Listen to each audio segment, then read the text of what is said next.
pasamos a equivocar las vías, a querer hacer cosas diferentes de lo que habíamos pactado en la semana y en la charla especialmente.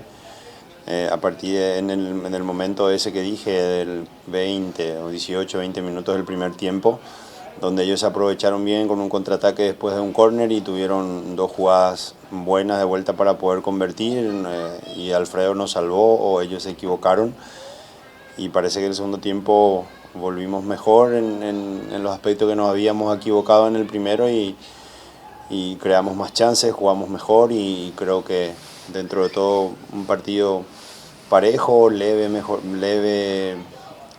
mejoría de parte nuestra como para poder ganarlo. Sí, un partido difícil, duro, va a ser un torneo que se ha demostrado así la primera fecha, la gran paridad que hay.